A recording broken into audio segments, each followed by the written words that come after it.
Hello.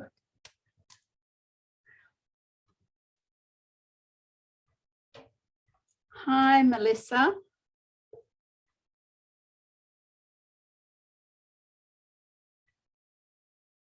Hello. Can you hear me? Hello. Can you hear me? Hello, yes, I can. Oh, okay. You're quite quiet there. Oh, that's better. And that is because I don't have my microphone down. No worries at all. How are you? Fine, thank you. That's good. Hi, how are you, Stephanie? I'm sorry, I saw you there and just had to go and grab some water. Not a problem. Can you hear me okay? I can hear you. It's and I can see you. And yep, looking good. Now I'm assuming that we may have a poor connection from Vanuatu at some stage. That be correct? It's possible, yes. And I'm at home. Today's a public holiday, so I'm not in the office, so relying on my connection at home. So yes, it is possible. What's the plan B then? Just come back in when I can. Exactly. And plan B, actually that's plan C. Plan B is to turn off your video. That usually helps a little bit. So if that one doesn't sort everything out, then usually oh, here we go. Here's Amy too. Then usually that popping in and out works and we'll work around you. But Melissa, you've got a good connection and you're South Coast, aren't you? Yes. Yep. Hopefully it should be good. It's like really good NBN connection where we live. So fingers crossed. That's very good to know. I have to say I had a very difficult board meeting recently and I sit in the middle of Sydney and had absolutely no connection with NBN dropping out constantly. So that's the worst. We were lucky we were in the first phase of rollout, so we got like what it was meant to be. That's good. Yeah. Hi, Amy. How are you? Good evening. I'm good. Who is up there? Right? There I am. Sorry. Nice to virtually meet you. Nice to virtually meet you too. And you're sounding very good too, and you're also looking very good. So yes, all sound great. And what I'm going to do is I will, as I think I've mentioned, I will start off with the acknowledgement of country. And then I'll give a general picture of why we're here. And then I will introduce you very briefly. And then because we want to hear about you and from you, we will ask you to talk about yourselves a little bit more and your career a little bit more as we go forward. So have you got any questions before we go on? And I'm just going to have a quick look and see how many people, and I have to say, I'm really impressed. We have been having people coming in all day. So the numbers are over 20.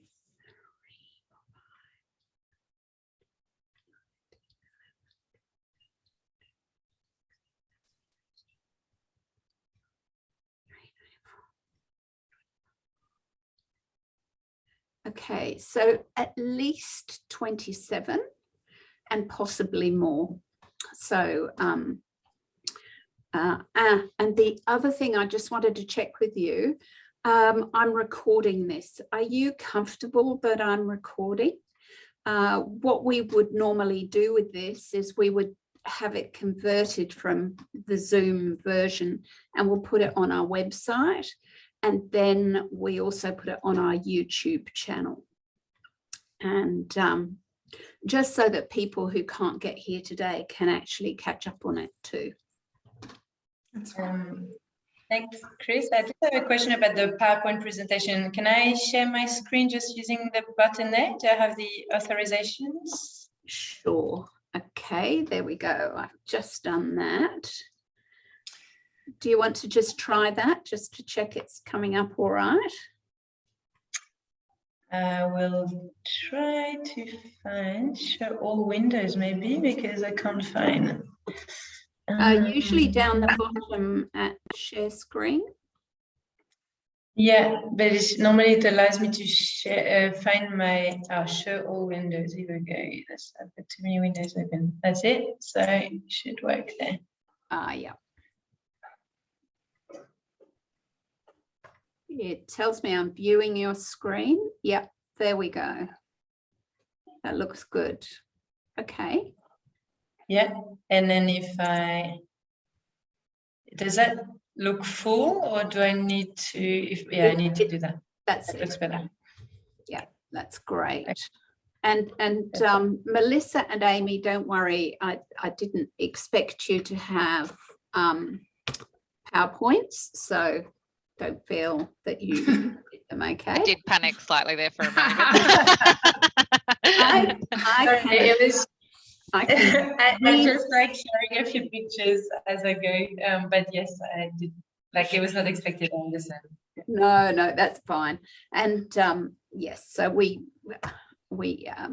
definitely. I was reading your mind, and I could tell that was. Chris, I just wanted to remind you and apologise as well to the others that I won't be able to stay the whole. I have evening work calls, which is the life of being in Australia when you work everywhere else. Yeah. So I thank you for letting me go first, and thank you for letting me apologise and bow out. I'll wait for your kind of call. Like I said, I've got like kind of a good 45 minutes, so I should hopefully be able to talk, and we do whatever you want to do, and maybe I listen a little bit.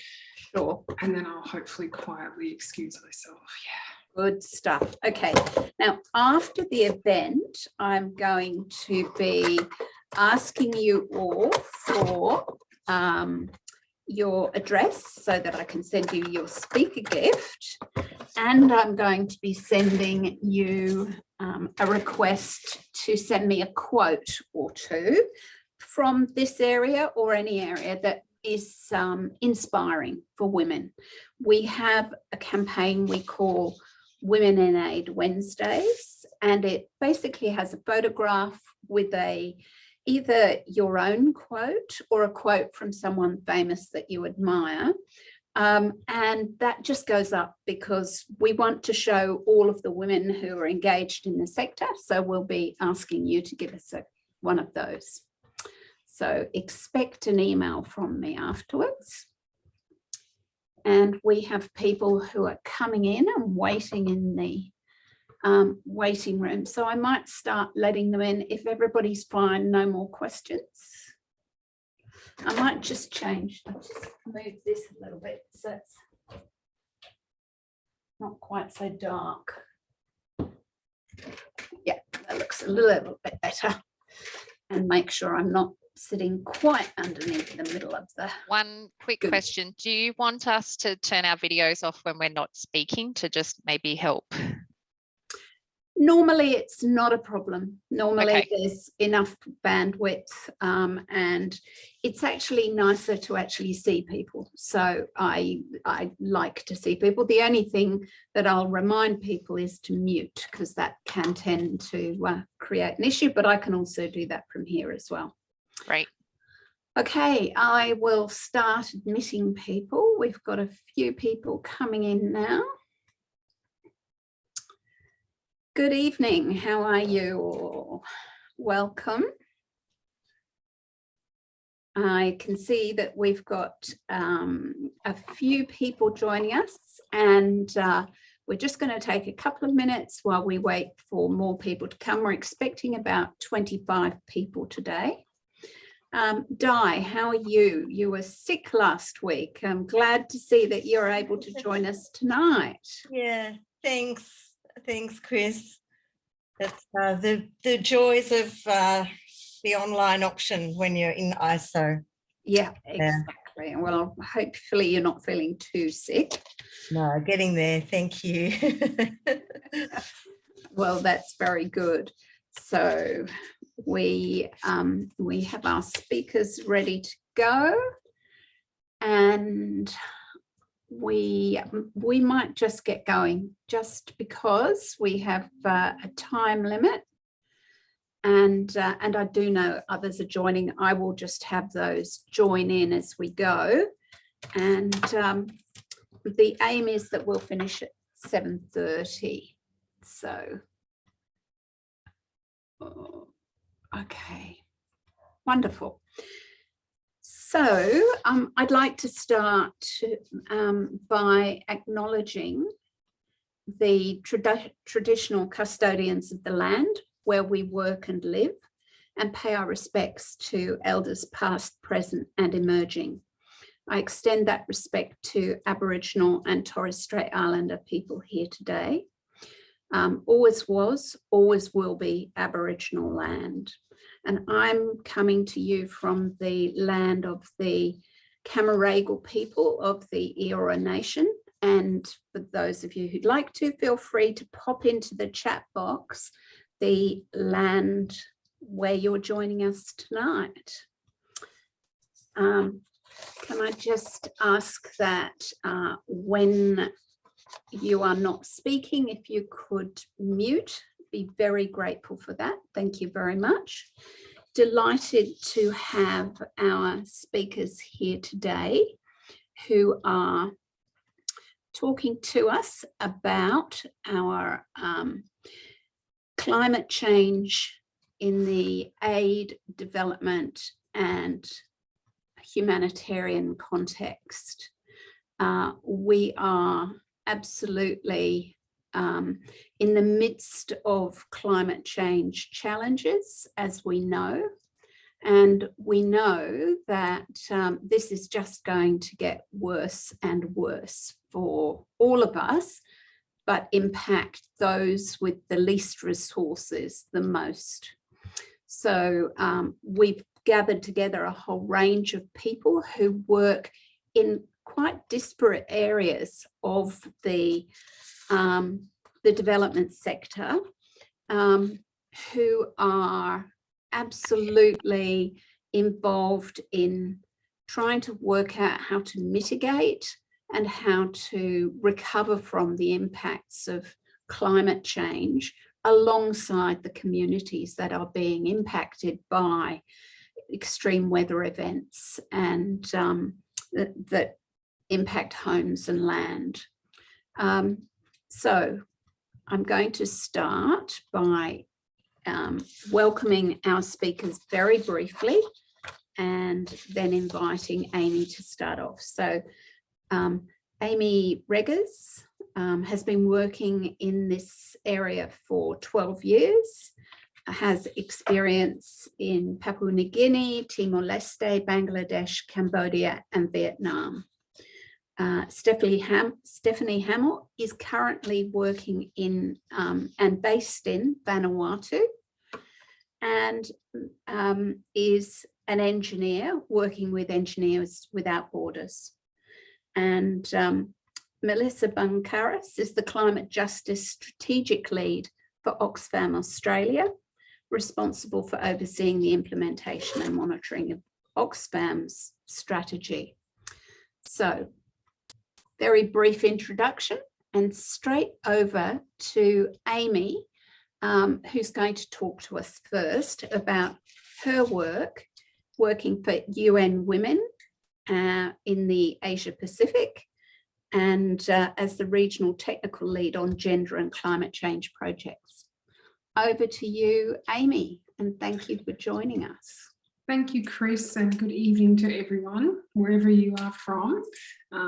You will find me here in the mid-north coast on Gambagir country, in a very small regional town of Bellingham, which is a long way from where I have been for perhaps the last 10 or so years, living and working around Asia and the Pacific.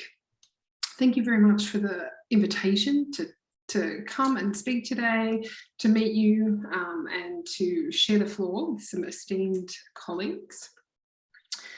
I will just have a chat about sort of, you know, what I've been doing, my motivation for the work I do, a little bit about how I think it was I probably got where I am, and then some of the challenges as well that that I sort of see and face on a day-to-day basis. So as Chris mentioned, I work at the moment predominantly with UN Women, the regional office, but also different country offices.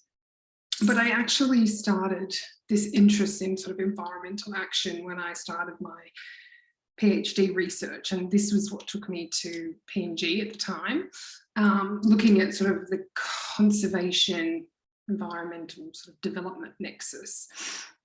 And I was very green, if we want to call it that, very young and not really sure exactly what I was looking for. But, you know, I was working closely with an NGO who was supporting me and learned a lot about what it means to be a local community, which is something we often use in this kind of development speak, and the challenges around changing environmental sort of priorities, as well as the impact of climate change and how that development sort of factors in. I think one of the key things I reflect on now is that I was very focused on doing things the right way. I was very focused on working and researching with this view of traditional customary patterns, looking at how that interacts with environment development. I was very blind to how human rights and gender equality play into these kind of really complex issues. And that's something I reflect on now, because I always spent my spare time working with NGOs, looking at women's micro businesses and understanding how women do or predominantly don't fit into the conversation around conservation and development. This was particularly in the context of PNG.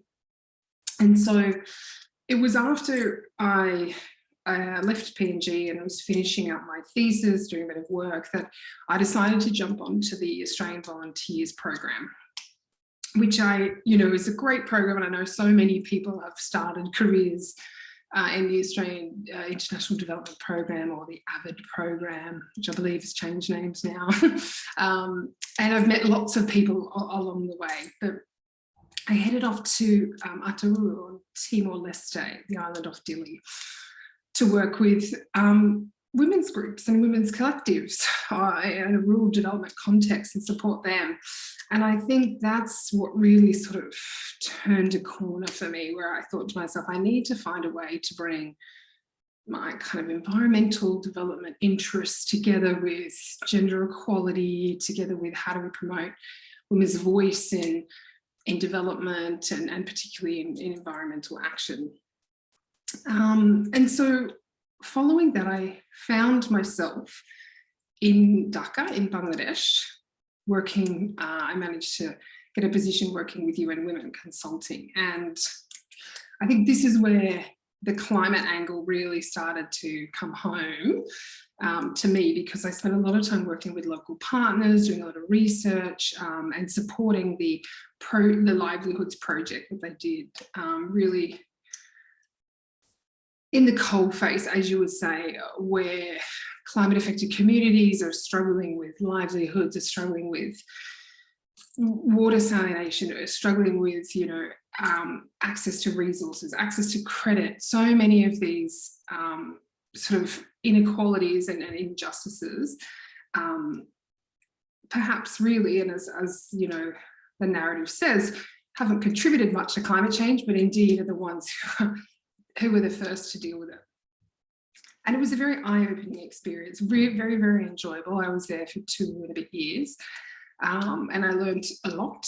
And I think it really was a bit of a motivational point for me to want to kind of continue down this path, explore further, understand what does it mean to work at the nexus of gender equality and climate change. Because most people I told were like, I don't get it. How does how do you put that together? What does that really mean? So particularly my family, who was very confused sort of at the time about what I did day to day. And sort of from then on, I've been fortunate to have been consulting with UN Women since. I took a bit of a chance and moved to Cambodia without any work, but found myself back at the UN Women office, which was quite nice, establishing a new climate program there, which I suppose a little bit set the scene for where I find myself now, which is a lot of work at the policy level, a lot of work with governments, a lot of work on training and capacity building with governments and other stakeholders on the nexus between gender and climate change, and more and more so, thankfully, implementing gender responsive climate action and understanding how we can monitor that and ensure that we're reaching sort of environmental and social outcomes. And like I said, I've sort of been over in Asia mostly for the last 10 or so years. Me and my family repatriated during COVID. It's a familiar story for a lot of people. So now I sort of find myself here, working over there, but here, which is one of the probably biggest challenges, I think, that is a reality. But I think one of the things I think when I was thinking of reflecting on this question about that Chris sort of posed in the email for me to think about was what really helped, I suppose, my career take off and for me, it's very much been a consultancy career. So, you know, and you very much have to, in this role, you really have to sell yourself.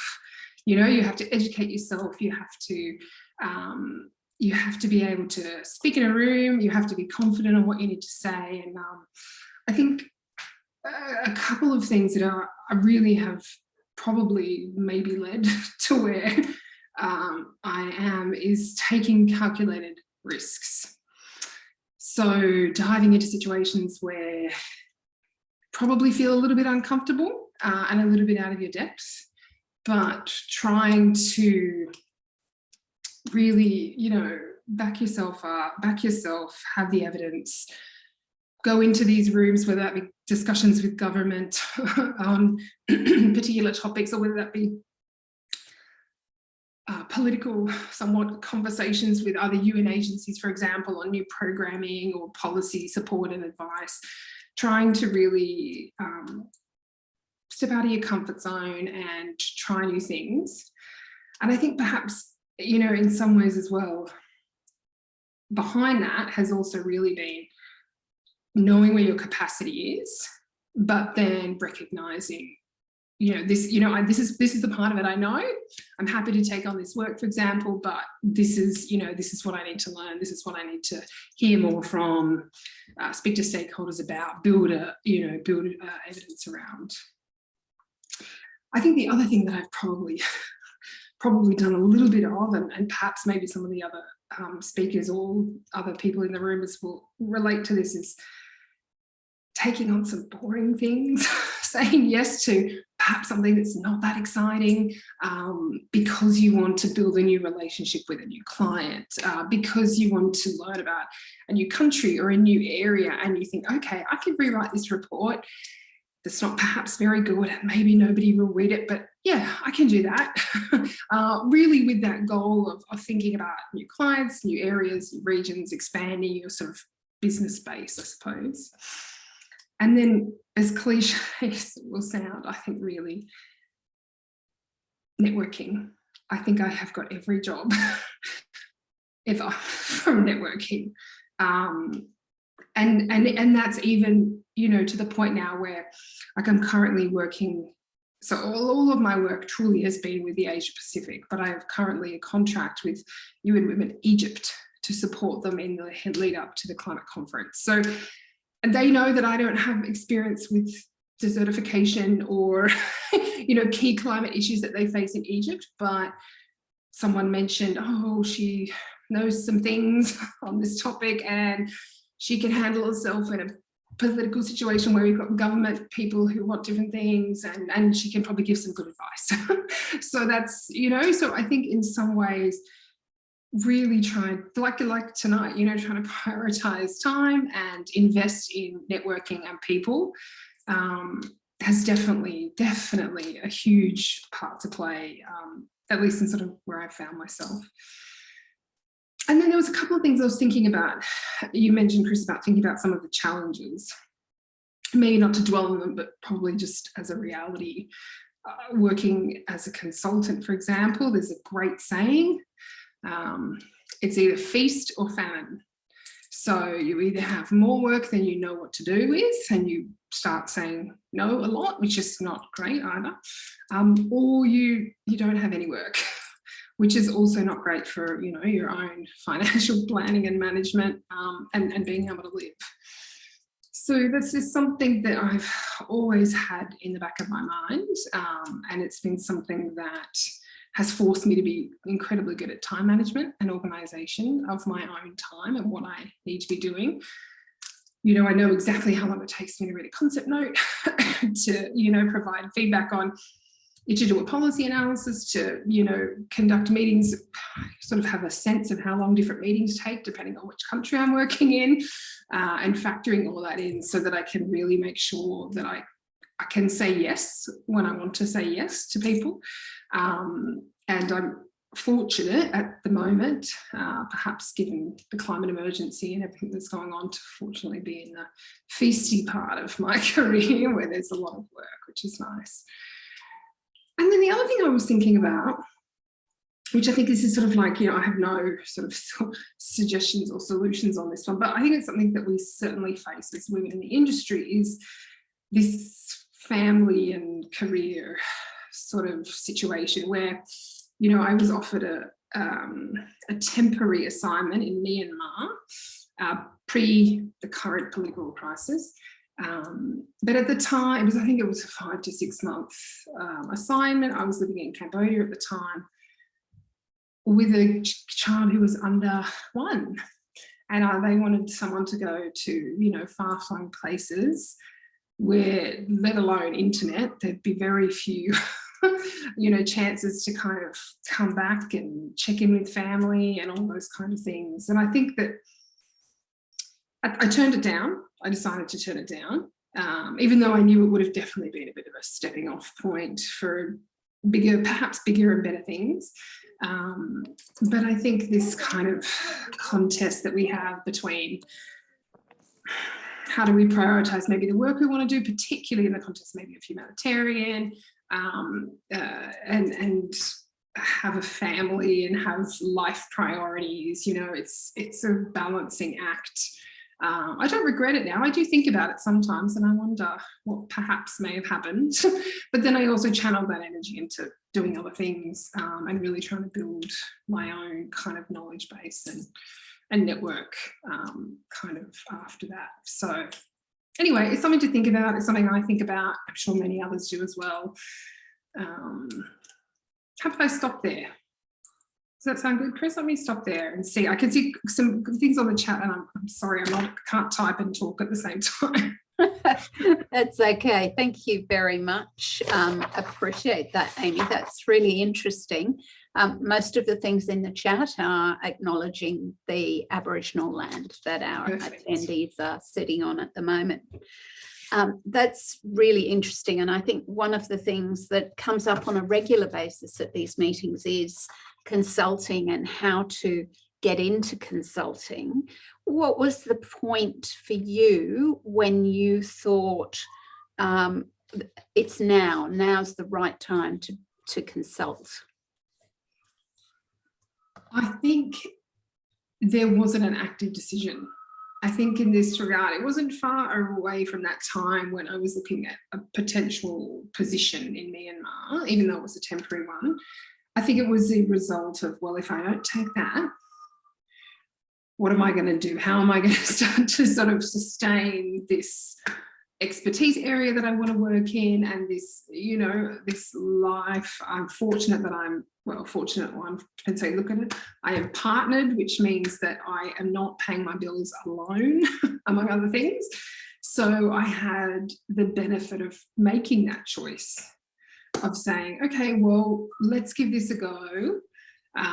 And I've got a few contacts now. And then I sort of I reverted back to some of my contacts in Bangladesh, looked at where I could do some work there, and started to network with the people I had already met, already knew, and where I knew that things were kind of in the pipeline. You are, I think, muted. I'm going to ask one more question, and then I'm going to enable others to ask a question. Amy has got to leave us early because she has a piece of work that she has to do at 7 o'clock. So she's still working. So I was going to ask, how has it been in terms of changing your approach in working here, being located here, but working overseas? Because most of the time, usually we've been in country. Yeah. What was the biggest, what's the biggest issue for you in that type of work? I think there's a couple of things. I mean, there's practicality. So I now need to go at 7 o'clock and have discussions because it's still afternoon in Asia. So there's practicalities, but I think really more on a kind of content level and a context level. Even though I've sort of progressed a little bit from when I first started, so I don't do as much on the ground work in communities. I do a lot more work with government and with UN stakeholders and things like that. I think I worry that I miss what is happening on the ground. There's this, you're a little bit separated. Well, not a little bit, a lot. There's a sea between me and a number of the groups that I work with, governments that I support. So there's sort of an interesting gap that I'm sort of still trying to work out. It's the sort of second year now that I've been back, and nobody really travelled last year. This year it's starting up a little bit more. Towards the end of this year, I can see quite a few trips on the horizon. So there's something about trying to make sure that you stay connected with the context, what's happening, how things are changing, of which the pandemic has completely deteriorated women and girls' position in a number of countries that we work in. Well, while we still have this, persistent environmental impacts caused by climate change. So there's this challenge of trying to stay up to date with what's happening, stay in contact with key players, and not perhaps feel like it's an ocean away. I think that's something I sort of do my best on, but it's a bit of a struggle. And I think certainly making decisions around how you can connect with people, how you can get back in the same room. I recently did a mission to Bangkok, and it was particularly phenomenal to be in the same room as colleagues and partners. You sort of forget how good it can be to collaborate with people. So I don't have a strong answer. It's a balancing act. But I think for me, making sure that, you're really staying on the context and the changes, and things are changing at speed when we talk about climate change, and particularly gender inequality as well. Mm-hmm. Thank you. Now, does anyone have a question for Amy? Either dive in or pop your hand up, and we will go ahead. And there'll be lots of opportunity to ask the other speakers, of course, and lots of opportunity at the end for questions.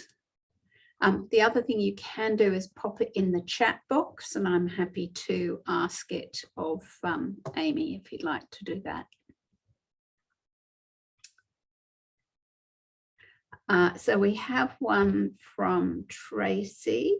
May I know which organisation in Myanmar Amy is working at? Sorry that I joined the Zoom a few minutes late, didn't catch the info.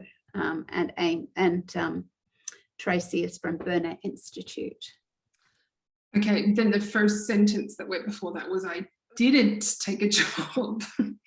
in Myanmar. So I have not, other than travelled there, haven't been directly involved with organisations there. I'm working, some of the benefits, I guess, of knowing the region. I'm really excited about some work that I'm doing right now, which is I'm a mentor for RECOFT-C, which is a NGO or an international organisation based out of Asia, and I'm working with 3 research institutes on building their capacity to get a grant and specifically do evidence-based policy research on gender and climate change. One of which they're in Myanmar. I see another question, so I'm going to stop. Yeah. I can answer some of these also on the chat, however you want to work it, Chris. I know you have a time limit. Oh, no, that's fine. We're fine at the moment. So from Dev, here to listen to your experience. I'm from Bangladesh. 2 short questions. Have you encountered any sense of power hierarchy while working with development organisations in the developing countries? And 2, how is the percentage of practitioners from different gender working in the gender equality and climate change issues in developing countries? Thanks for the question. I think in many ways it has never been more acute than when I was working in Bangladesh, in terms of how traditional power structures and systems don't just interplay obviously at the community level and in the government, but also in development organisations. So there was absolutely power dynamics at play in many of the conversations and meetings. And when you work in Bangladesh, as I am, as a white Western woman, you come with that label of everywhere you go. I've had some very confronting meetings with government, with UN agencies about what on earth does gender equality have to do with climate change? Why are you in the room? What is this discussion about? So it's certainly something that I have faced. I think in terms of when you say your question about percentage of practitioners, I think although perhaps the cohort is growing, it's still not that big yet. But everyone I've met so far has predominantly been female.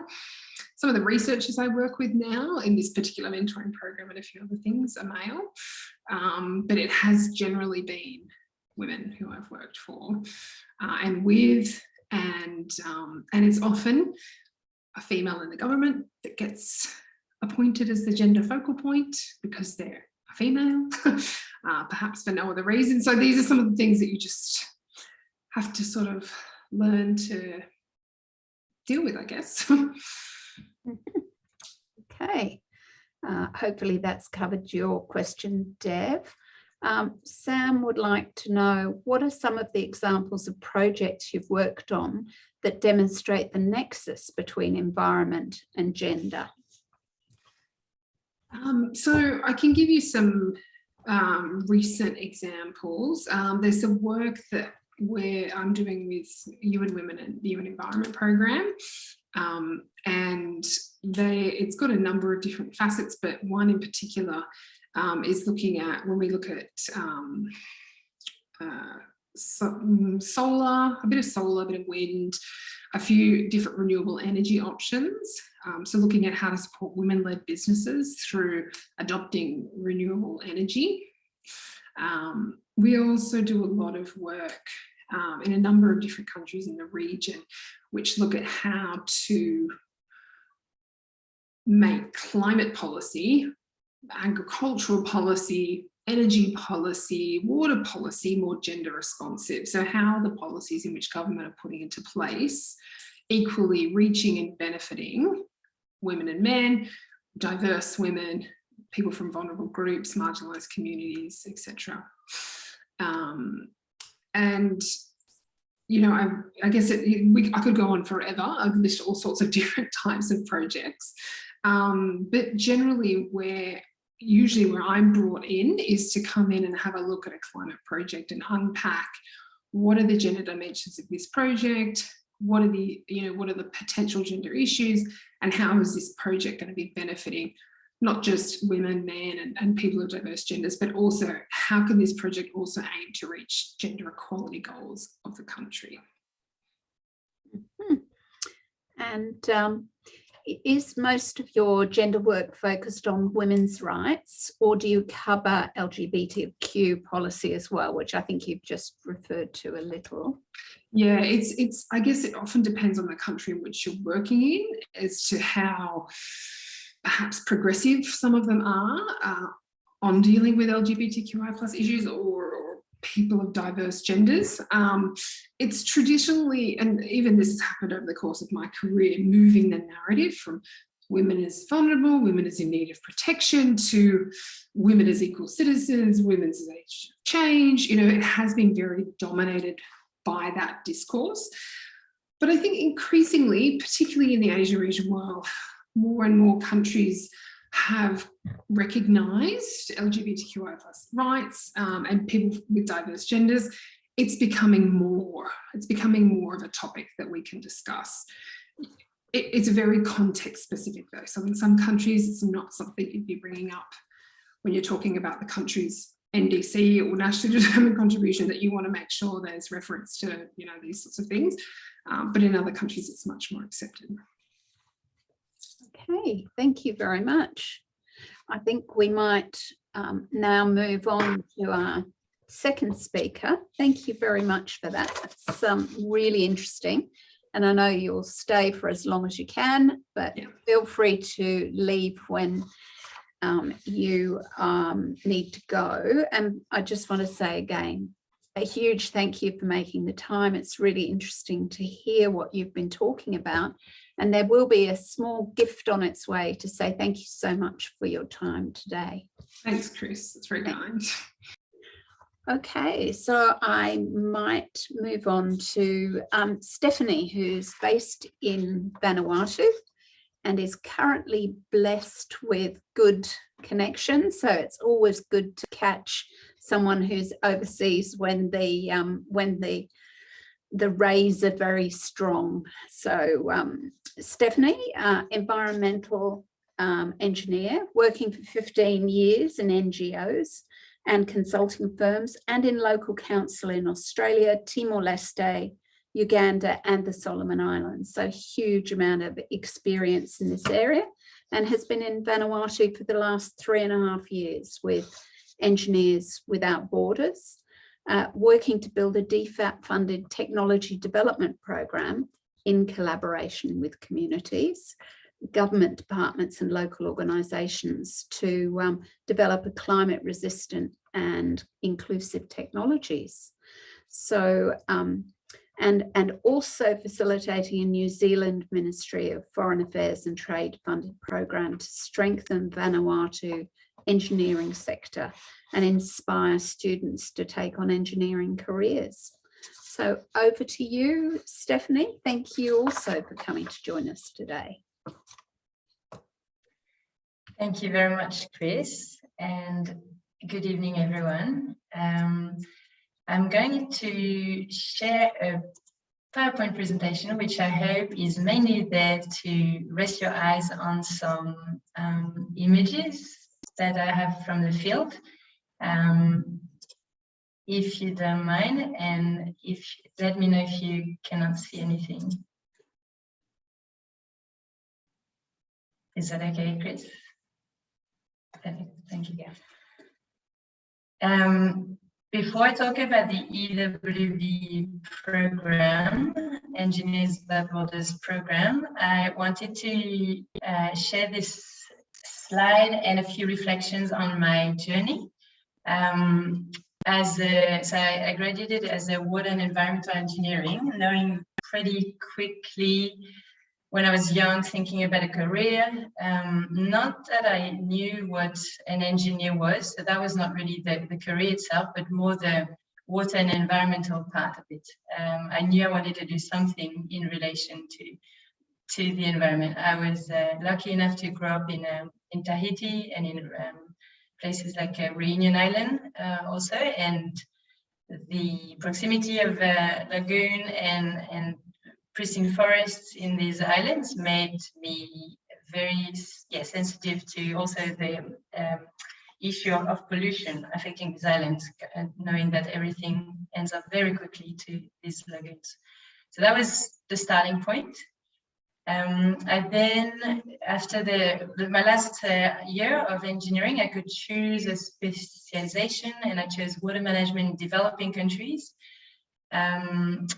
Not really from any model or inspiring figure, really in either in my family or friends. It was just this gut feel that I had to, in a way, share back, and I didn't really know what it meant, but was keen to explore what it could mean in the WASH sector.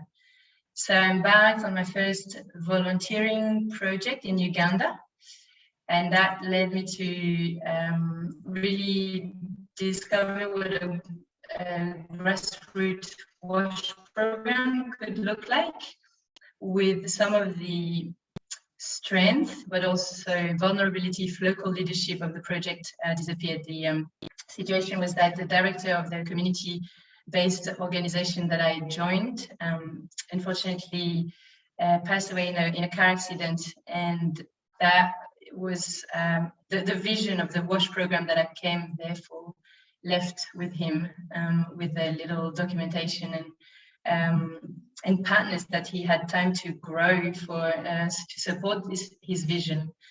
So that was a very challenging first experience, but also an enlightening one in terms of what it could look like, what were some of the challenges faced by these by communities in the ground, and introduced me technically to the area of sanitation with some of the participatory rural appraisal techniques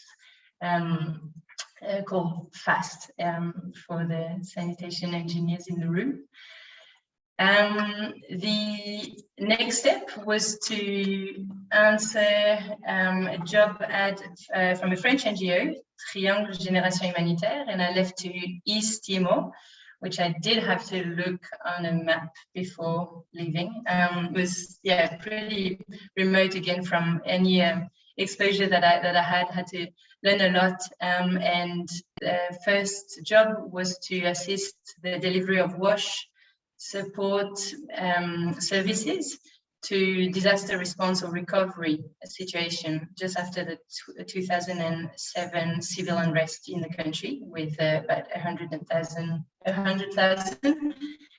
internal displaced people living in camps. The second experience in East Timor was study of rural WASH system, water and sanitation systems. And this really was huge learning around the issue of sustainability of what we do in the WASH sector, in particular in a rural context. And just some of the highlights of that report, showing that it's about the very large majority of WASH systems not functioning after 1 or 2 years of the installation. And I knew it was an issue, but I never realized the scale of that issue. So it was very big experience for me, and it impacted a lot the way I was thinking about development as a whole. Did question, raised many questions for me. And then from Timor, so I guess I was reflecting on some of the inspiring figures and engineers around me, peer engineers, and what I noticed was that a lot of the inspiring figures came from very diverse background, and not only development background. So I was pretty convinced that I wanted to follow a similar route, way, in terms of having not only development NGO experience, but wanted to immerse myself and understand much better the private sector in the one hand, and then also local councils of the public sector.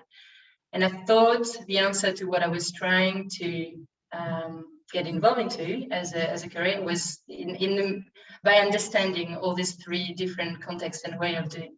So I worked with Oricon for a few years in Melbourne. And then I moved to the Yarra Ranges Council, and I worked for this council for another 3 years. I also followed that leadership course, which was, I think, shaped a lot of the thinking, the strategies, and the work that I've been doing after that. And the last part of the journey is to go back to the development sector. And after 8 years spent in Australia, and to go to Vanuatu, where I've been based for now 3.5 years with my family, and leading the EWB's technology development program, and another component of it being the to do with the strengthening of the engineering sector as a whole, and in particular women in engineering. So this is the journey. EWB Australia's vision is a world where technology benefits all being people and the planet. Mission is to redefine the purpose and the impact of engineering practice as a critical enabler of sustainable development. Our purpose is to harness the potential of engineering to create an equitable reality for the people and for the planet and its people. And EWB works in remote Aboriginal communities in Australia, but also in 3 countries, Vanuatu, Timor-Leste, and Cambodia. To put a bit of context from a climate change perspective for Vanuatu, Vanuatu is already the most disaster-prone country in terms of natural hazards, and this is going to be increasing in frequency and in intensity. So any development program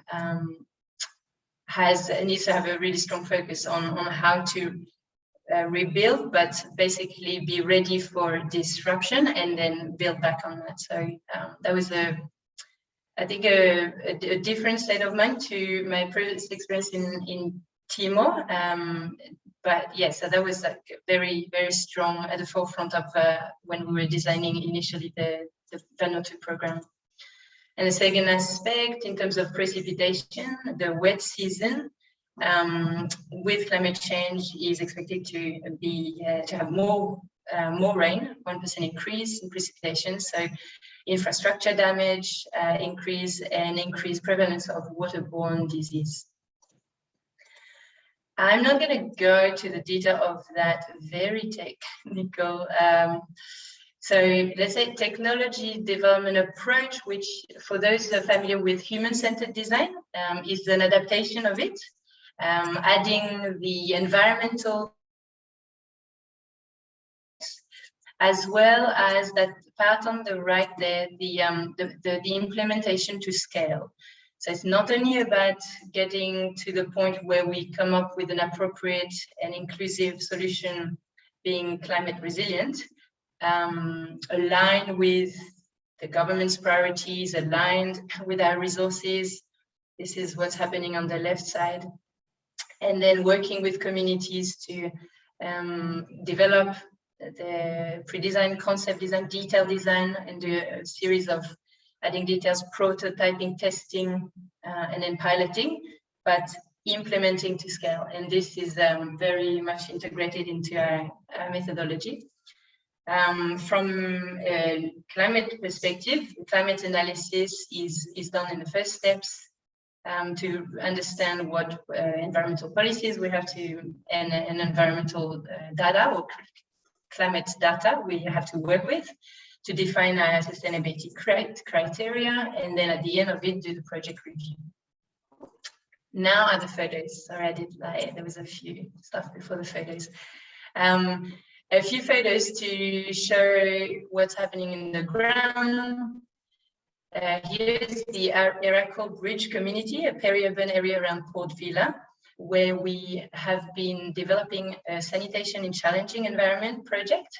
So as many peri-urban communities, there are not a lot of access to water And so there's just a couple of tap stands which are not directly connected to houses. So it's going to be a dry toilet system.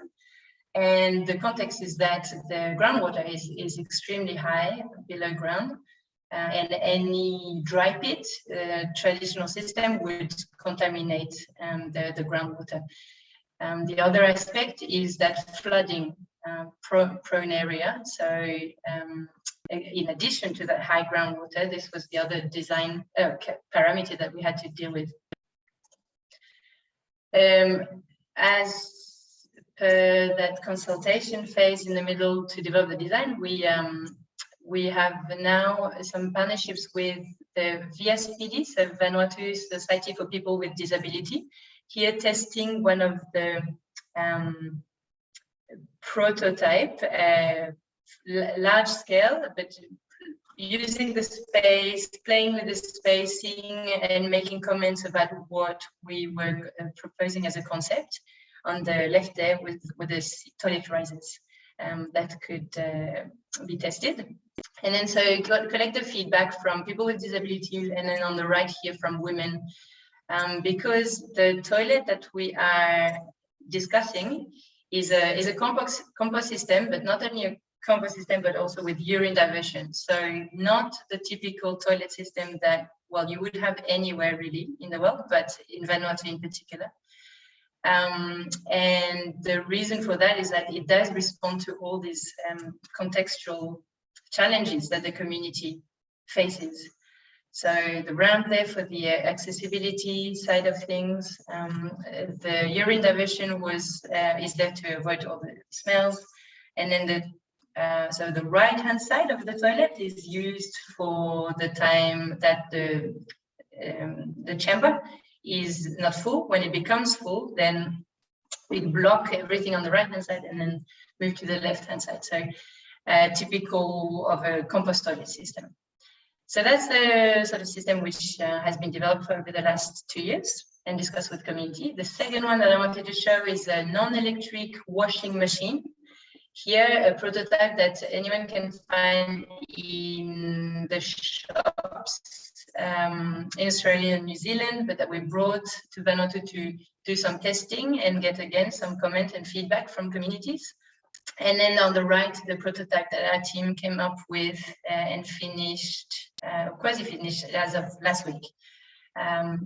This project will probably change a little bit of trajectory from some of the things we've learned along the way, but this was the first attempt to develop a prototype for a tumble drum, and I can talk more if we have some time after. And then the last project is to come up with a solution to try to produce as much vegetable, not spending any money on the markets, which with COVID, the COVID situation, less money, less income available to families, and so trying to grow their own vertical gardens. So this is our team there posing in front of some of the prototypes of the vertical gardens that we've been developing. This technology development journey, we really trying to, it's more than developing prototypes, it's to try to bring people with us. And in not so long ago, I think it's about a year and a half ago, a few of us got together and created the Women in Engineering Pacific and Timor-Leste community. And from there, we have now a Vanuatu chapter. So an example of what we are doing is to celebrate some key events and create some more opportunities for peer networking among women engineers, in Vanuatu. And that was on the 23rd of June recently with 2 women engineers. After that phase of sharing our journeys and what we were expecting from the group, the idea was to go and do some career talks in some of the schools and inspire some of the young boys and girls and allow them to ask all their questions about that field that a lot of them have not been exposed to. There's a bunch of contacts that I would love you to note if you're interested in any of what I've said. So this one is the Pacific and Timor-Leste Women in Engineering. And then there's here a few websites and the Facebook Engineers Without Borders Vanuatu, my contact, but also any of the extra resources that you're welcome to have a look. And I'm gonna leave it there. Thank you very much. And if you have any questions, please feel free to let me know. Thank you, Stephanie. That's fantastic and really interesting, because the technical side of some of the projects we don't always see, and it's really interesting that you are working in country at the moment. Have you, I'll ask again the first question, and I'll get others to put your questions either directly to Stephanie, or feel free to put them in the chat if you'd like to. I think the first thing is you have got such an inspiring group of women engineers there. Have they been well accepted in the projects that are, in all of the projects, or is it just in the gender equality projects that they are invited into? So it's a bit of a confronting question there.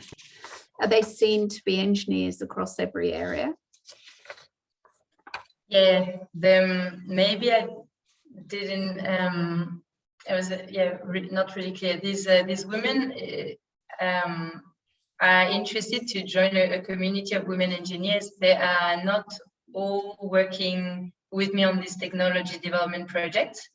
They are doing their own engineering jobs everywhere from Vanuatu, Australia, PNG, Solomons, Timor, and I'm missing Fiji and others. They are not related at all to EWB. The EWB is just one of the organizations joining that network, and everyone has their jobs as civil engineers, geotech engineers, and other jobs. So the idea of the community is probably evolving as we go. It's about first knowing what everyone is interested to get out of that network. It's about offering, doing some surveys for competencies that women would like to work on and to learn more from in their daily jobs. Ask questions to peer women engineers. So yes, some of the questions might be about how to face some of the more difficult challenges, situations in their work because they're women, but not only. It can be purely technical. There is one of the women who is working with me as a volunteer at EWB in Vanuatu. But yeah, so if I didn't maybe explain that properly. No, that's good. Thank you. I was my lack of understanding. The other question I was going to ask was just around technology. Does the government or the communities come to you and say, this is the issue that needs a solution? Or do you take your knowledge and suggest projects that may benefit the communities? So there's different ways that we have started these 3 examples of projects, and there will be other ways in the future. But I guess because it's a very recent program, the few first projects came from our partnerships with various NGOs, with local NGOs. One is, for example, actually a social enterprise making reusable nappies, and as part of that they could see that the promotion of reusable nappies could benefit from having an easier way to wash them. So that's how the manual washing machine tumble drum came about. The sanitation challenging environment one comes from, I work with the Ministry of Health. So in that case, that's government led, where we have developed a sanitation hygiene guidelines in the last few years.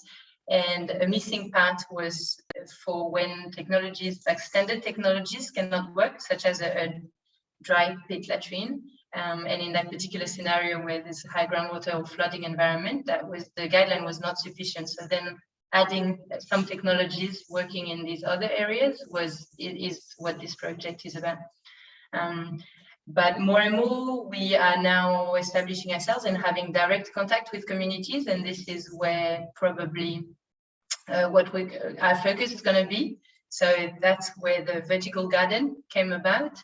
And that's how we're exploring more connection to communities and the next future project, because there's as many technology development options as you want, but the ones which will have the most potential and be responding to the biggest community needs are the ones that we want to work on. So yeah, via all these channels, that's how we select them. And then we've got some screening tools to be able to assess or try to anticipate on which one would have the biggest potential for these communities. Thank you. That's fabulous. We've got a question for you from Anne. I hope I pronounced that correctly, Anne. How can these projects be scaled? Are there business models involved in the technological solutions? Great. Thank you very much for this question. So the question of scale is, I guess, a little early for us in terms of demonstrating the scale. It has happened in another country where we're working in Cambodia, but in Vanuatu at the moment, it's the way which, so there's two ways that I can anticipate. One is, as I said, we're working with this government guideline. So as long as the technology is tested, accepted, and the concept is proven, then the scale will come from the implementation of the national government's program, and that means 300,000 people in the country. So that's one way, and then the other way is via the business model, as we're lucky to be based together next to a business incubator, which has started in Vanuatu about 4 years ago, and that is a promising partnership from what I can tell.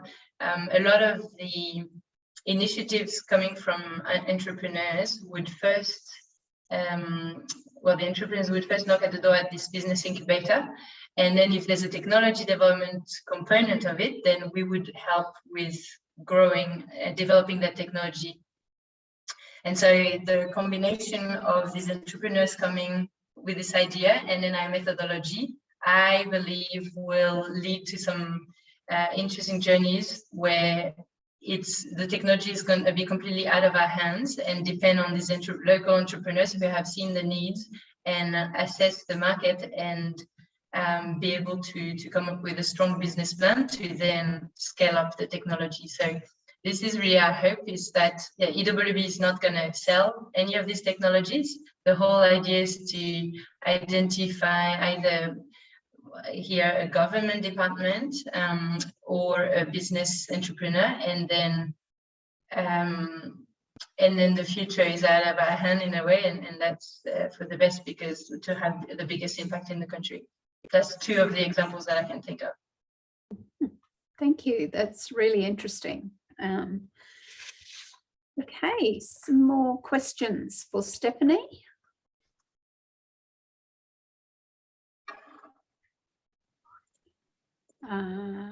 Not at the moment, so feel free to pop them in the chat, because we will come back to some more questions at the end. But what I'd like to do now, And thank you, Stephanie. That's fantastic, really interesting. But now I'd like to introduce Melissa Buncaris, the Climate Justice Strategic Lead for Oxfam Australia. As I said before, Melissa's responsible for overseeing the implementation and monitoring of Oxfam's climate justice strategy, working alongside communities, not-for-profits and government across the Asia Pacific to advocate for stronger climate action from local to global levels. And Melissa's passionate about using feminist approaches in connecting environmental issues with social development outcomes and ensuring marginalised and excluded voices are forefront in policy and project development and delivery. So over to you, Melissa. Good if I put my microphone in front of my mouth. Good start. Hello, everyone. Lovely to see you all this evening. And I just want to acknowledge the land I'm on today, the Dharawal country, and pay my respects to the traditional custodians of this land, noting that sovereignty was never ceded. So I'm in Wollongong, just south of Sydney. And I might firstly just kind of talk a little bit about my current role, and I'm going to freewheel a bit like Amy did. So I currently work with Oxfam in a role that's leading climate justice work across the organisation. So this includes not just working on climate in our programs, so supporting our climate justice programming and providing technical support across program development, design, monitoring and evaluation, but also across our policy advocacy and campaigns, and to a lesser extent also across our fundraising and communications to ensure that we're framing the way we talk about climate justice appropriately as well. So lots of different hats worn in the organisation. I've only been with Oxfam for just over a year, but I think in terms of thinking about my career journey and this kind of being where I'm at, I think what really brought me here is really thinking about, you know, what is it that the underlying causes of poverty and inequality? Where does climate change fit in that equation? And I think for me, knowing that the climate crisis is a multiplier or has a multiplier effect on the inequality and poverty that people face has always been a real driver. And also just seeing the injustice that people face, knowing that, you know, they will be the hardest hit by the climate crisis, yet they've been the people who have done the least to cause the current situation. I think this kind of lens of justice over the climate crisis is something that really resonates with me, and I'll talk a little bit more about, you know, my early thoughts on environment and climate and development as well. I guess with Oxfam, you know, some of the work we are doing around the solutions that we are driving, they really address this issue at its heart. So thinking about power and politics is really central to how we're designing programs now, how we're delivering policy, what our advocacy targets are. So making sure things are locally led. We're thinking about political engagement. We're looking at social movements and expressing solidarity across borders.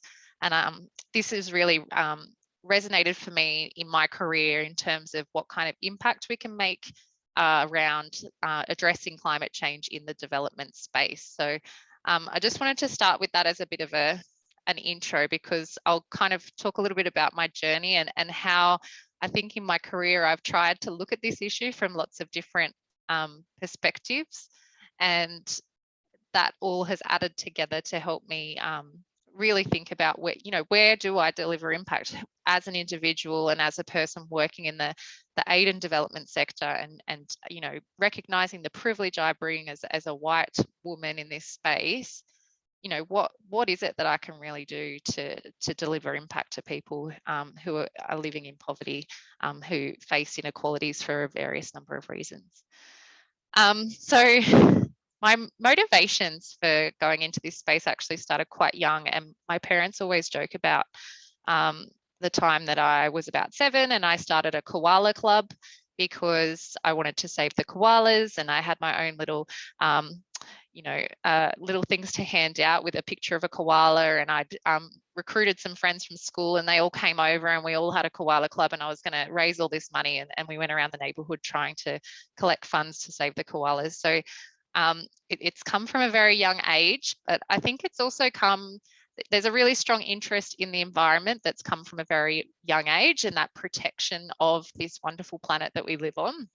I also wanted to be a marine biologist. That was the other thing my parents will often tell people about, is my obsession with dolphins and the marine environment. So that was a continuing theme through my childhood as well. But I think underpinning all of that was also this really strong sense of fairness and this idea of what is justice. And it just never seemed fair to me. It just never seemed that, for the animals, that we were destroying their habitat. And it never seemed fair later on that people living in other countries couldn't enjoy clean environments, that they were polluted by plastic, or had waterways that were choking with garbage. It just never seemed fair to me. And I think this idea of fairness was always a very strong theme throughout my childhood, and then led me into thinking about, well, how do I address this imbalance, this inequality? My early studies were actually meant to be in environmental management, because that was what I'd been focused on for so long, and I ended up changing at the last minute, and I did a double degree in science and commerce. And part of that was really a realization that a lot of the decision making in this world centers around, I guess, a neoliberal economic model. And I just didn't understand why we weren't focused on protecting what we had. Why were we always focused on, the cost benefit analysis of these things? So I ended up doing that as part of my studies, to try and broaden my understanding of how the world worked. And I think that was it. I mean, I wasn't very good at it, just for starters. I think I argued a lot with with the tutors and the lecturers more than anything, trying to pick their brains. But I did learn a lot, and I think that's actually been really helpful. Later on, as I've moved into more of a policy and advocacy space in thinking about how we address some of those issues. My first job actually was with the EPA, the Environment Protection Agency in New South Wales. And so I actually worked in waste management for quite a few years, and I absolutely loved my job. It was just brilliant. And I learned a lot about environment protection and the very technical aspects of environmental work. But I still had this need to address some of those injustices that I'd seen from traveling overseas to other countries. And I decided to do something quite similar to Amy. So I applied to the Australian Volunteers Program. So at that time, it was the Australian Youth Ambassador for Development Program. And I lived in the Philippines for a while.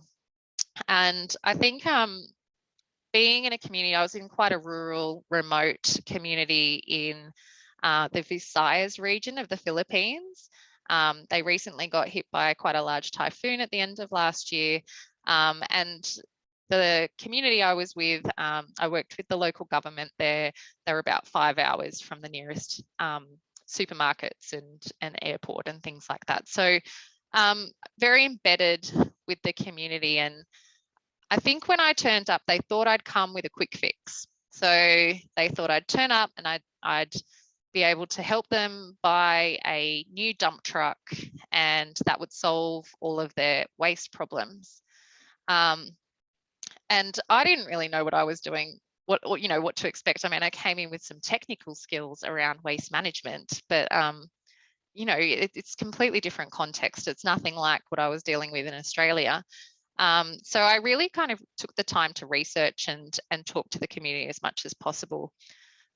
I think the thing that really stuck with me the most was that no matter what solutions we came up with, and we had lots of different things we tried in the community.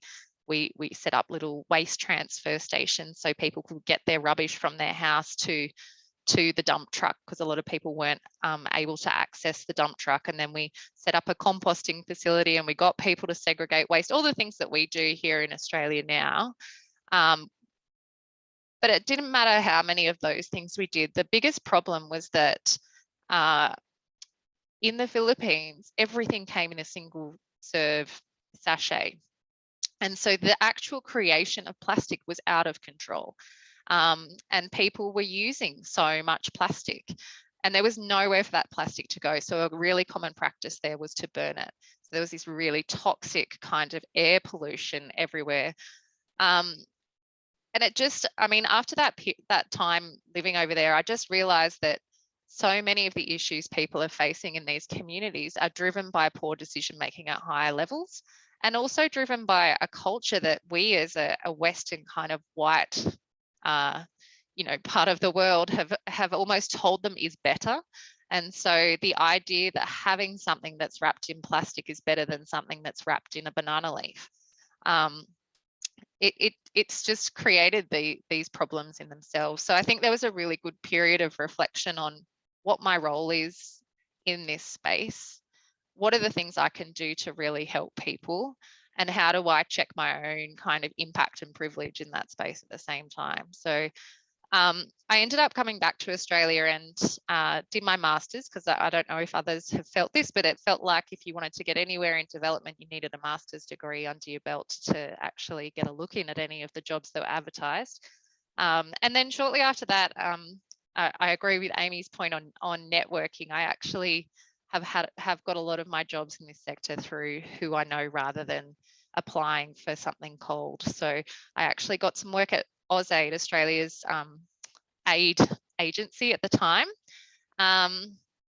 which was great. I was there for quite a few years, and that was another opportunity to just learn about aid and development from a different perspective as well, and really understand how government works in this space, what drives their decisions.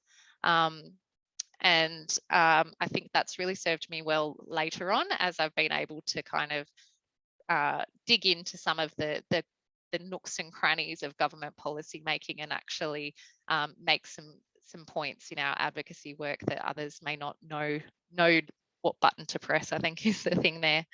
But I think there was a couple of things I just want to reflect on in that time was, as a woman in the development space, I think I started to realize some of the challenges that we face. And I remember a really clear conversation with my boss there. It was like a performance review, I think. And one of the things he said to me was, you know, you need to be more proactive. You need to kind of sell yourself a bit more. And you need to be more like Hugo. And I was like, what? But I'm not Hugo. Hugo loves to talk. He'll rock up to anyone's desk and start talking to them. But that's not my style. I'm very respectful of other people's space, and I like to think about my ideas, and I like to make sure I've got them well formed. And I think that that was the first time I really started to realize that you know, gender inequality in particular is very real in the workplace. And my next job was actually with ActionAid. So for those who don't know ActionAid well, they've got a small office in Australia, but internationally, another big international NGO. And they've recently, in the last kind of 5 or so years, moved towards having a really strong feminist and approach and focusing on women's rights as part of their work. And that was a bit transformational, that role for me. And it's actually what brought me into really becoming quite passionate about the role that feminist approaches play in realizing climate justice. And so some amazing women I worked with who taught me so much. And I think sometimes having those incredible mentors that you work with that work as equals with you is so incredibly valuable, and finding them is a little bit like those pieces of gold. But there was just a huge amount I learned from them within a very, very short time. It was also the time when I had my 2 kids. I've got a 4-year-old and a 7-year-old now, but very supportive workplace, and very cognizant of the expectations that are also played on women and are put on women, sorry, and also how valuable our time is. And I think one thing I do really see in the development sector is that there are so many incredibly amazing women who do so much, work so hard, yet don't get the recognition for it, or do it above and beyond what a man would do, but still get that same equal treatment. I know men who will give you a one-line email response, but a woman will give you a detailed kind of 3 paragraphs explaining their decision-making process and being very clear and transparent and accountable for what they've done. So I think having that recognition was really important for me, and it's also allowed me to be a bit more of an advocate for women in the sector, and help them understand a bit more, what it looks like to be a feminist in this sector and how to bring a feminist leadership approach to our work. So after Action Aid, I've been in consulting as well. I feel like I've dipped my toe in everywhere, and I wanted to bring it back to that because I know coming back to Oxfam and into the NGO sector, it does feel like I've seen things from lots of different perspectives, and I think that's really valuable sometimes, to be able to have broad-ranging conversations with donors or other development actors, policymakers, because you can also let them know that you understand where they come from, and you can share that empathy, and you can understand what drives their decisions, and you can find solutions that seem to work in and around the different challenges they face. A couple of quick points I just wrote down. I guess challenges that I've faced, obviously family, which I know Amy brought up. It continues to be that balance, and I think every woman who's trying to find a career, but I do think that things definitely slowed down after having kids, and I'm still trying to find that next step. So that ceiling that often comes, I think that's no different here in this sector. I definitely feel like I've run into that ceiling in many ways, so that's been quite a challenge. I think also it's the head versus heart tension. I just wanted to touch on that. I've felt like I've always had this head versus heart tension in the sector. There's a lot of work available that's makes sense, like you can go and do it, and consulting was one of those ones where it seemed to have I could get a good balance. It was close to home. I didn't have to travel. But at the same time, I felt like there was a bit of my heart that was lost when I was in consulting. And so, I was consulting to DFAT a lot, and often seeing good ideas that were getting passed over for political decisions.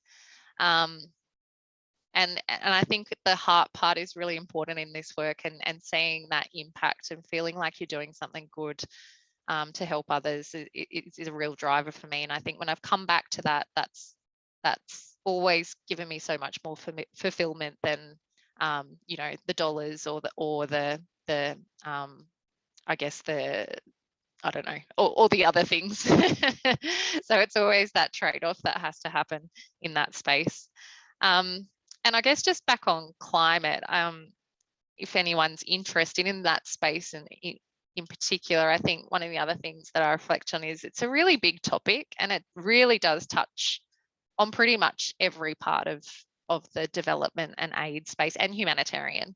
And so I think for a while there, I felt like I had to be an expert in everything to be an expert, but you don't have to be an expert in everything to really understand what climate is doing to aid and development and humanitarian. So I think that was a challenge for me to let go of what an expert means in the sector, and just sit in that space and hold that space with confidence, and be willing to kind of share that space with others who do have expertise in different areas. So that was challenging for a while, but it's kind of a realization I've passed through. And one last one, and then I'll stop. I think also one other thing that challenges me is the decolonization of aid. So it's a really big topic for us in Oxfam. How do we really pass leadership and ownership to local people? And I think I've had that tension of what is my role in this sector? Am I perpetuating some of those injustices? But I think actually I've come back to it many times, and it's always the role of being that connector that partner, that one who is able to express allyship with the struggles that people are facing, and then look at the broader picture, the systems and the structures that are contributing to that, and really point out what some of those are. So I think that that idea of allyship continues to be one that I reflect on constantly. I will stop there. Sorry for the rant, but thank you so much. Not a problem. That's a very fascinating rant, I would have to say. Great insight into, you know, the areas that you have been working, which is fascinating. So I'll start off with one question. What would be the key project that you're working on at the moment with Oxfam? Yeah, of course. I should have mentioned that. So at the moment, I'm doing a lot of work finishing a draft of a report. So we'll be releasing a report at the end of September on climate finance. And climate finance is really important to climate justice. It's kind of like the third pillar of the Paris Agreement, the climate change agreement. After adaptation and mitigation, finance is kind of that third pillar. So we're doing a lot of work looking at finance, particularly in Australia, and how Australia is delivering its climate finance. And I'm really excited because we did one last year around the same time. This year, we've got a bit more focus on how that finance will support localization. So how do we get that money into the hands of local people so they can do things like Stephanie's described, and also looking at, you know, the system itself and how it's been set up, and is it gender responsive? Does it actually try to shift power away from developed countries and into the hands of low-income countries? So I think it'll be quite exciting. It's a collaboration with ActionAid as well as some other organisations, and it's sucking up all my time at the moment, among other things. Okay, that sounds great. Di, you have a question here. Do you want to ask it, or shall I ask it for you? I can ask it. So, Melissa, it's great to hear all your reflections. Just reflecting on all my experiences over many years of working in mainstreaming gender, I'm just wondering how well, and noting that you said that it takes expertise in all areas, it relates to everything. I just wonder how it's going in an organisation like Oxfam, and getting people to realise that that everyone has responsibility for addressing climate change. And also noting that Oxfam is very strong on both gender and climate change. Do you have any reflections on lessons learned from trying to mainstream both? And are you able to do that together? Yes, lots of really good questions. I don't think climate change I think gender's had a lot better run in terms of getting it mainstreamed. And partly that is, so you always think about some of those external drivers. And I think for us in the development sector in Australia, DFAT's policy around gender equality and women's empowerment was a really key driver for a lot of that mainstreaming of gender. And so I think a lot of the bigger INGOs have really grasped that. That being said, Oxfam has committed to becoming a feminist organisation. That's a next step beyond gender mainstream in my book. And I still think we're on that journey, and we're just kind of starting out thinking about how we integrate that into Oxfam's culture and build that into our approach across not just programs, but also our policy advocacy and our fundraising, which is the tricky one at the moment. So climate, I don't think has really been grasped as well. And I think that sometimes, I think it's less about culture and it's more about programmatic impact. So one of the things that I'm doing internally is I've set up a hub. We call it the Climate Hub. So it's a monthly get together with people from across the organisation, and we do a bit of a deep dive into some of these areas that they're interested in. So it might be looking at gender and climate. In the past, we've had other ones that have looked into things like loss and damage, which is a terminology that people were hearing and they didn't understand. So we had a dive into that. It might be looking at, the role of social movements in climate justice and how that impacts across various sectors. We've done some work around economic justice and climate justice as well. So we're really trying to take an intersectional approach and really bring awareness within the organisation to people. But I think there's also a role for looking at, you know, design of programs and how do we bring climate analysis into that as well. So let's look at what the country's climate projections are, and let's think about, you know, if we are doing this project, you know, how will climate impact on that potentially in the future, and is that the right way to adapt or build resilience? So have I answered your question? I feel like another ramble, but if there was anything you wanted to follow up, let me know. Well, there were big questions. Thanks, Melissa. Maybe another conversation another time. I'm particularly interested in seeing how organisations are bringing the two things together, gender and climate change, because I think it's still often seen as two separate issues, and the links are not being. And I guess just to say that I came into Oxfam with a very clear, like for me, it's very clear, but I don't think organisationally for Oxfam it was as clear. So it's definitely a process, and it's a socialisation process initially, but I'd like to institutionalise that as well. So that will be kind of coming in the next steps. How do we actually institutionalise that better as well? Yeah. Mm-hmm. Thank you very much. Good questions, Di.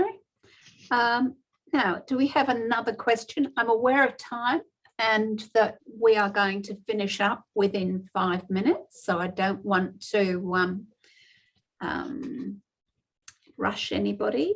If you would like to. Nope, I'm not seeing a question. So look, thanks for that, Melissa. That's really, really interesting. Thank you very much for your time. So I'm just going to first of all say thank you to our wonderful speakers. Very much appreciate you being here. I think that you know, and a really interesting discussion. I'm going to ask everybody if you could possibly favour me by just putting your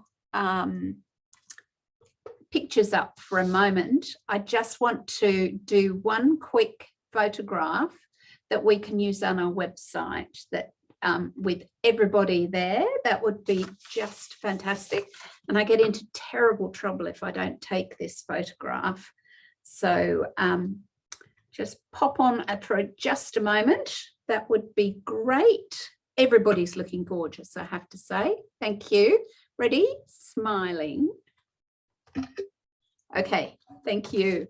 So very important is that we give all of our speakers the fabulous Women in Aid and Development mug, and you'll know if you see it on a desk, it's the only place you can get it from.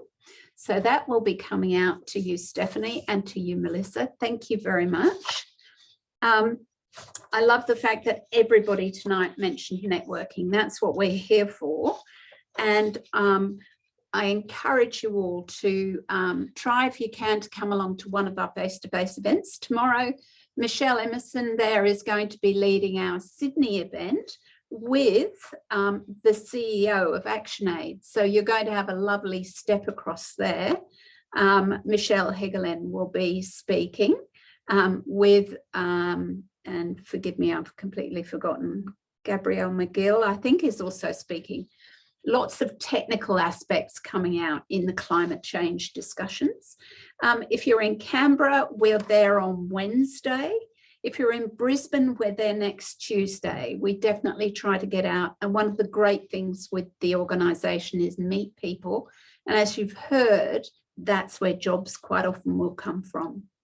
In October, we are going to be talking about new and emerging technologies that are transforming the aid, development and humanitarian sector. Love for you to come along to that one. Oxfam is definitely on the list for speakers because I know there's a blockchain program, but I would love it if you've got suggestions of speakers who can talk around any aspect of technology, please let me know. Would love for you to become a member of Women in Development. or to persuade your organisation. Oxfam is already a member. Save the Children, leprosy missions, so from very small to very big organisations. We welcome all because our aim is to encourage women who work in this sector to be thinking about leadership roles, thinking about the steps that are going to take them there. And we have our mentoring program coming up in August. I noticed tonight a few of the people on our call have actually already applied for that. And normally we'd say stay and network. We can't do that. But if you'd like to share your LinkedIn link in the chat, we can exchange that with others who've been here tonight. And you can go in and have a look at where people come from and make a direct link with them. But as I say, a glass of wine and a few nibbles is always a really good way if you can get to one of our face-to-face events. So thank you all for coming. You make the organisation. It is an organisation of people. Really appreciate you being here tonight. And I'll say cheerio. And I'll keep this open just for a few minutes so that you can pop your LinkedIn link in and we will circulate that one around. Any final comment from anyone? No, all very quiet people tonight. So final thank you, Stephanie, and thank you very much, Melissa. Really, really interesting backgrounds. Thank you. And I'll see you tomorrow, Michelle. Thanks, Chris. Thanks, everyone. Good night. Bye-bye, everyone. Thank you. Thanks, for your everyone. time. Lovely Thanks to so see you much. all. Yep.